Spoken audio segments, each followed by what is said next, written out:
Now in this video, I just wanted to really talk a little bit more about lighting and how critical a part it can play no matter what you're creating in 3D. And in this case, I've got this logo that I've been working on. You've seen me pull it up a couple times throughout this course, but I haven't had a chance to talk about the lighting yet. And the lighting is in fact very simple.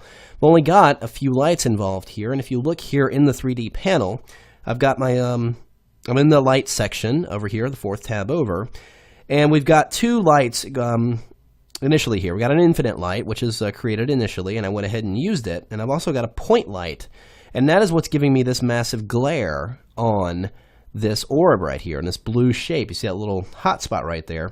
That's what's giving me that effect there. And then there's this kind of glare that's kind of giving me this light area here. That is actually my image-based light, and I'm going to talk about that in just a little bit. So let's have a look at what we've got going on here. So the infinite light, if I went ahead and just turn this off, you can see how much lighting it's providing. It's really illuminating quite a bit of this image. So it's kind of giving me that key ambient light in the room, and just really helping to overall illuminate the object here. And you'll notice here in the properties, I've got the intensity at around 90%. I don't have any shadow properties involved, the softness or anything like that. And the color of the white or light is default white. So that's all that's going on there. So we go to the point light, and that is this little yellow orb wireframe right here. And as I said, this is providing this really hot spot on the blue shape.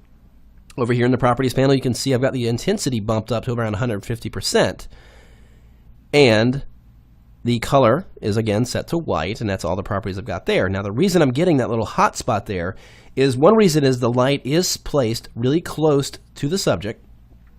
Also, if I go into my list here, my master list, and let's go ahead and select that shape, and on the front inflation, I have the shine. Now notice I've got front inflation, which is this inflated blue face of this object, and I've got the shine setting here at a relatively high setting. If I increase this, let's say I bump this up quite a bit here, you can see that hot spot starts to get a little bit tighter. So let's actually kind of bring it down. So you can see how it gets a little bit lighter around and less focused the lower the setting for the shine is. If I increase my reflection here a little bit more, you can see those areas get in more intense. And this is the beauty of lighting. In reality, let's say you have a photo shoot and you have a lighting setup, you can't control how much shadow is being cast. You can to some degree if you add more lights here and there, but you can't tell a light not to cast a shadow. It's going to cast a shadow somewhere, so you have to compensate for that with other lights.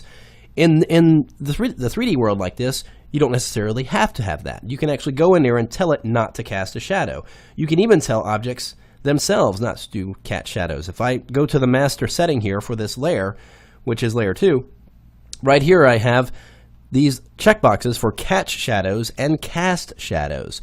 These are on by default, but you can actually turn either one of these off or both of them off if you don't want any shadows involved. If you just want a light illuminating an object without realistic properties of generating shadows, you can turn those options off. This isn't an option in reality. You can't do that. So this is a huge advantage, especially when you're designing, doing logo effects and things like that, or any type of 3D element that you can control the lighting like that. You can also control it per surface. You can control the shine per surface. If I want a little bit more shine on the front inflation or on the extrusion, I can go and select that specifically and give that a custom setting.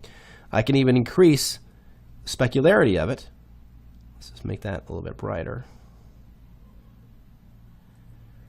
And that's a little bit overblown, but you can see if I increase the specular or make the specular light considerably brighter, we're going to get that much more of a hot spot on it. So not only do you have control of where the lights are positioned, but also how they behave, the color of them. All these different things can play into your design. So you don't have necessarily always have to color an object. You can color the light and get something a little bit more dramatic going on. Now the last thing I want to talk about with regard to lighting, and there's considerably more about lighting we can get into. That's almost a whole course in and of itself, but hopefully this gives you an idea of how lights work, and hopefully you can go in and experiment with them. So image-based lights. So this element right here, this kind of line we've got like here with this cool glare on the object, that is actually a light called an image-based light. So if I go into the environment tab here and jump over to my properties panel, at the very top we have this checkbox and it says IBL, which stands for image-based light. So this gives a little preview of what my image is right now. Now, the way to think about an image-based light is almost like a layer mask for light. So kind of like, and if you want to think about it in photography, it's almost like using a flag or some kind of, drape to mask the light or cover the light, part of the light maybe, or just kind of diffuse the light in a sense as well. But you can also do it based on an image. So if I go into this little folder icon here and just go and choose Edit Texture, this is what my light is shining through. So the black area, there's no light coming through because it's blocking it entirely, and this light gray area is only partially letting light through. If it were white, it would let 100% of the light through. So you can see how it works like a layer mask. And I've got this kind of angled shape in here just to kind of give it some variation. So if I close that, and I go in here and I've got that environment selected, I can see this small orb right here. And if I go and click and move this around, let's get the right tool here. And notice as I move this image-based light around, those elements are changing on the surface of my object.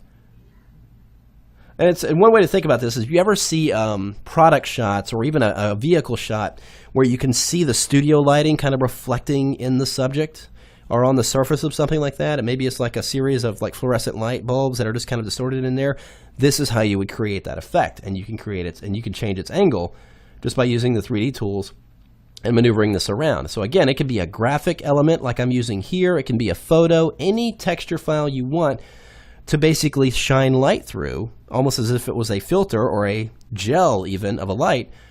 So you can add that and add a little bit more realism to your subject, and in the sense of this glare right here. I can even go in here and let's do this. Maybe put a gradient on the side here, and let's just close that and see what happens to that.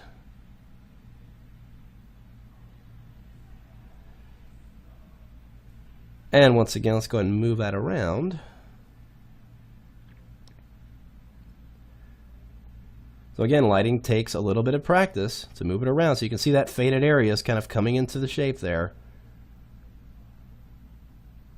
And we can certainly just play around with that. But certainly give you another option. So you've got ultimately four different types of lights. Your points, infinites, spotlights, and image-based lights all have their own properties and various cool effects you can apply. Certainly something you definitely want to experiment with in conjunction with 3D that you create, but there's also great effects you can achieve just with the lighting, and we're certainly going to cover more stuff like that in the next few months with tutorials that I'm starting to prepare for that and such like that. So be sure to stay tuned for that. Now, that just about covers most of the basics of 3D. Now, what I'm going to do in the next lesson, which is the last lesson, I really want to kind of take everything we've talked about up to this point and really just kind of put it all together in a small project so you can kind of see the workflow in one fell swoop. So we've kind of broken everything down. Hopefully you've got a better understanding of how to create 3D, modify it, extrude it, revolve it, do all that, apply your textures and surface properties, and then modify your lighting, and then there you have it. So let's go into the next lesson and just dive in and see what we can get just by going through these steps pretty quickly.